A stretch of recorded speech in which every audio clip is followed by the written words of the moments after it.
Hello, everyone. My name is Ryan Cam, and welcome back to the 1999 Project. October is over, November has begun, and we are on the home stretch of the 99 Project.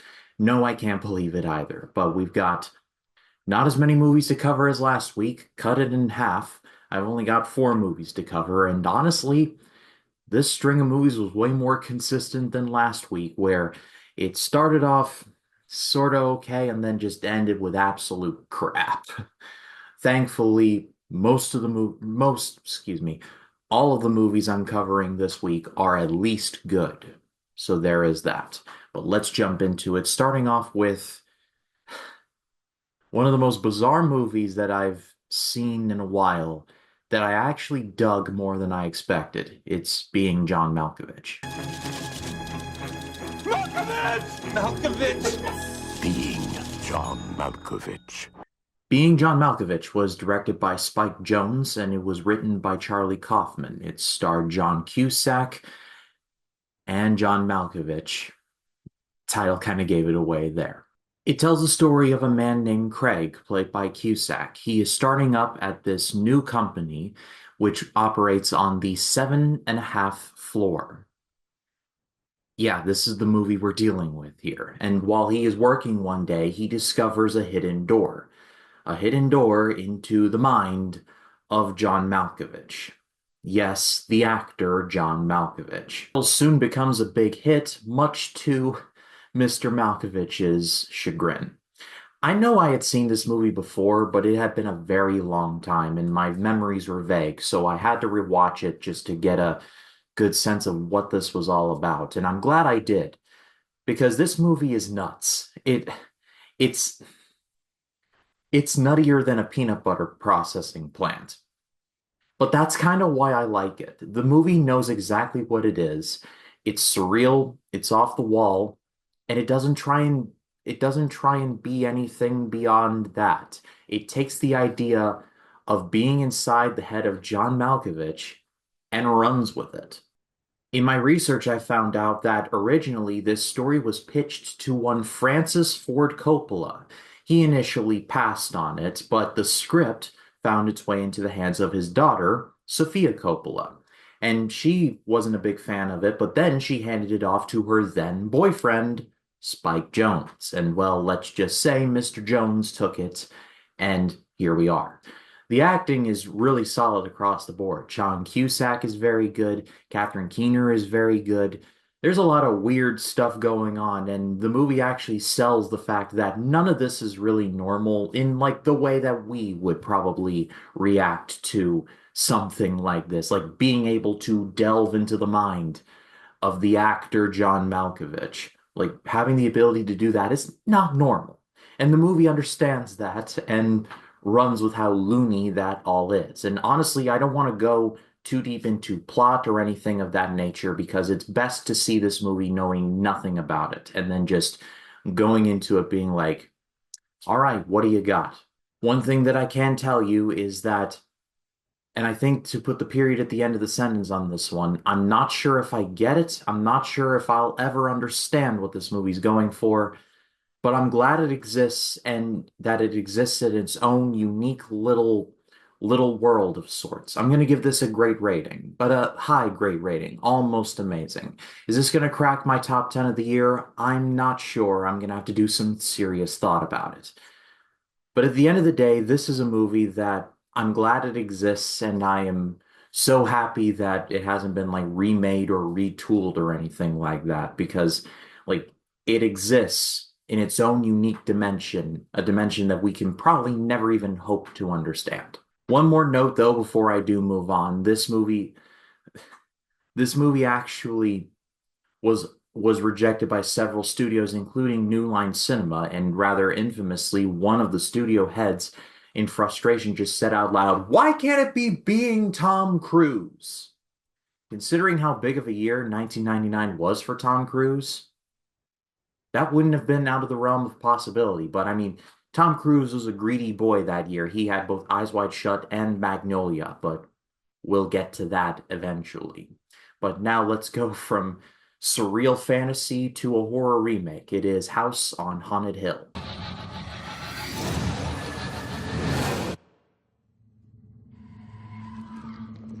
On Haunted Hill was directed by William Malone, and it is a remake of the classic horror comedy released by William Castle, legendary director and overall showman. Like, look up anything about William Castle and thank me later. And this movie starred Jeffrey Rush, Taye Diggs, and Famke Jensen, among others. Bit of a side road, Taye Diggs had a pretty busy 1999. In Too Deep, The Best Man, and now House on Haunted Hill. He had three movies that year. It tells the story of a man named Stephen Price, played by Rush. He is a very successful amusement park mogul, and one night he's like, you know what? I think I need to have some fun. And so he invites a group of random people into an abandoned mental hospital with the stated goal of if you can survive the night, you'll get $1 million, no questions asked. But what these contestants do not know is that Stephen Price has some skeletons in his closet. I hope somebody knows what I did there. I reviewed the original House of Haunted Hill on one of the Scary Manias past, and I really enjoyed it. It's one of those movies that it doesn't take itself too seriously. It's just a great time. And I feel like with this one, the movie was more aimed at actually having more of a serious story, which in a way I appreciated, but also kind of took the fun out of it. The movie is not outstanding, but it's not horrible either. It's just enjoyable for what it is. There have been way worse horror remakes, and thankfully this is not one of them. Jeffrey Rush is predictably great here. He's having a lot of fun here. He suspiciously looks like Vincent Price in this movie, and I don't want to say that was a coincidence, but I'm not sure if that was an accident either. Either way, he sold the part of amusement park mogul just looking for a good time very well. The biggest compliment that I can give to this movie is just the look of this mental hospital. I love the set design here. I love seeing the look of it. It looks like a mental hospital out of the 1930s, and sure enough, the movie starts out with a flashback from 1931 when the mental hospital was up and running. It's like an Art Deco mental hospital. It's great. Taye Diggs, like I said, is in this movie and he's good. Famke Jensen's good. Ali Larter is good too. There's really not really anything in terms of bad performances going on here. Everyone is giving it their all a little bit. And like I said, this it's a both a blessing and a curse because the original House on Haunted Hill is kind of a horror comedy in that it's silly, but it's kind of meant to be. William Castle wasn't really known for directing serious horror movies that I'm aware of. He was more along the lines of the cheesy, tongue-in-cheek style of horror movies. The man put buzzers in the theater seats and had when he released House on Haunted Hill, a big old skeleton swinging down from the theater to scare the people. So, like, that's who we're dealing with here. At the end of the day, this is getting a good rating. It's very enjoyable. It's good enough. For House on Haunted Hill, the remake could have been a whole lot worse, but thankfully it's just okay. But now we go from a horror remake to a movie directed by someone who usually directed horror but is stepping way outside of those bounds. It's Music of the Heart, directed by Wes Craven. Yes, that one.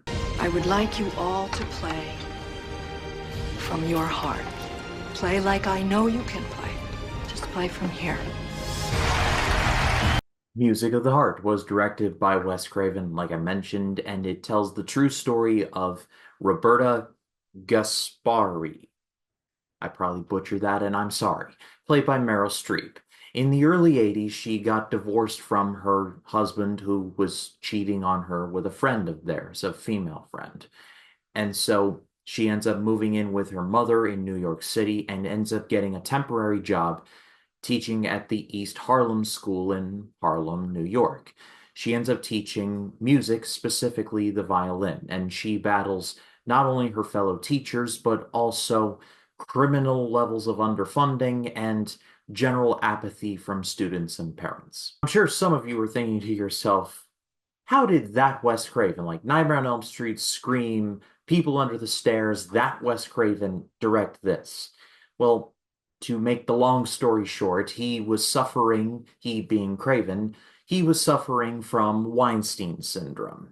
And but was offered a three-picture deal with two horror films and one film, what was called a petticoat film, some kind of period drama that the Weinsteins really had a thing about producing back in the day. However, Craven decided to pivot and chose the story done for the documentary Small Wonders about Roberta Gaspari and the Opus 118 Harlem School of Music. It was featured in that documentary. He decided that he wanted to make that movie because he was a former teacher himself and he loved classical music. And so he ended up directing this. And I'm sure more of you are thinking to yourself, how did Wes Craven do with a non-horror film? The movie is pretty good. It's not particularly outstanding, but it's not horrible either. The movie gets the job done. And for Wes Craven directing something that's not horror, I think he did a pretty good job. Meryl Streep is the best part of the movie. I mean, it's Meryl Streep, so I mean, of course. But she does a great job here. She sells the idea of being this woman who is trying to fix her life, try to make a better life for herself and her kids. She's had her life upturned, and so she's just trying to fix things. And so she sells that very well. There's a couple great scenes where she sells the frustration of everything going on pretty well, and I did appreciate that. Angela Bassett is predictably good, so is Aidan Quinn. There's a lot of really good scenes involving the actual music, and as someone who never played band but was in my choir in middle and high school, I've been in those rehearsals and they did a pretty good job capturing the tension of a rehearsal in the lead up to a very big concert. I'm just going to leave it at that. I think my biggest problem with the movie is that it just feels very safe. It feels very much like we need to do something on a true story or a period piece because we might get an Oscar. I mean, Meryl Streep's right there. She's an Oscar magnet, so hello. But in turn, it kind of it kind of leads to it just being very by the numbers. It even trots down the road that Bill Burr talked about when he was talking about that movie Pride, where he was like, they were the first all-black swim team. Get out of the pool! Like nothing to that degree per se, but it was definitely getting close there. It was ambling in that direction. And the movie doesn't really fall into too many of those cliches that you see where the teacher has to be like, I am making a difference. Like it doesn't really do that. But there's also remnants of it throughout. This is a movie that made me want to look up the documentary Small Wonders and watch that. It seemed like that story would have been far more riveting. As for this movie, though, I am going to give it a good rating. It's not outstanding, but it's not horrible either. It's just right down the middle. Go into it from Meryl Streep. Like, she really makes it work. Close things off this week. I'm so happy that I get to go back to this subject, the subject of one, Studio Ghibli. It's Princess Mononoke. You can rise to meet it if you choose. Princess Mononoke. Princess Mononoke was directed by Hayao Miyazaki. We all know who he is. And it was released by Studio Ghibli and Toho in Japan in 1997, but did not get a US release date until 1999 when it was distributed through Miramax. And it tells the story of a young prince named, and these are Japanese names, so I'm going to say them out loud and say them slow so I get them right, named Ashitaka. I think I got it. In a battle, he ends up getting an infection on his hand, and he goes into the forests to try and find a cure for himself. However, he stumbles upon a three-way battle of sorts between the forest spirits, the forest gods, and a human tribe that is consuming every natural resource. And in the middle of all of that is a young princess who was raised by wolves named Princess Mononoke. On the channel a couple years back, I reviewed every Studio Ghibli film, and that was a great project. I definitely want to revisit the Ghibli movies on this channel one day, but I'm very proud of those reviews. I did not review their second to latest output, Earwig and the Witch, because to quote John Adams from 1776, it stinks. and I have not seen Boy and the Heron. I need to correct that. But Studio Ghibli is just a great studio, and 9 times out of 10, their movies absolutely rock. Studio Ghibli were really in their bag in the late 90s and early 2000s. Chances are your favorite Ghibli movie came out in the late 90s or early 2000s. I'm a Spirited Away guy till my dying day, and that movie came out in 2001, a couple years after the US release of Mononoke. That's not taking anything from Mononoke, though, because this movie is absolutely beautiful. This being a Hayao Miyazaki joint, he combines real-life problems with environmentalism and fantastical elements, and it all just comes together beautifully. Like this movie being over 25 years old when it was released in Japan, it's 27 years old. The movie still looks incredible to this day, and not just the still shots, which just look like they belong in the Louvre, but the action is incredible too. There's a couple great scenes in the beginning in which Ashitaka is fighting off these human warriors, and an arrow gets shot at him, and he's on the ground, and the arrow catches his hat, but his hat stays behind. You could never do that with computers, or well, I'm sure you could, but not to the degree that they capture with this one. And then and just every frame of this movie is just dripping with atmosphere, and you feel like you're in the movie and you're just sucked in. The English voice cast includes Billy Crudup, Claire Danes, and Billy Bob Thornton, and while all of the actors do a good job, I'm not gonna lie, Billy Bob Thornton's voice is very distinct and kind of distracting. It doesn't kill the movie for me by any means, but let's just say Billy Bob Thornton has a really distinct voice, and you can't help but hearing Willie T. Smokes coming out of his character. Or Willie T. Snokes, excuse me. Honestly, I feel like I'm at a loss because when this was over, I was just saying to myself, yeah, the we Americans, we've made some really great animated films, but Japan just they're in a class by themselves. This movie's amazing. I feel like I'm at a loss for words. If somehow you have never seen this movie, see it. That's your homework. But I pass it off to all of you. What did you think of any of the movies I've talked about this week? Let me know in the comments. I would love to read what you have to say. And as we get closer to the end of the year, the heavy favorites for the Oscars are going to be coming out. So we're going to be eating good, let's just say. My name is Ryan Cam. I'll see you in the next one.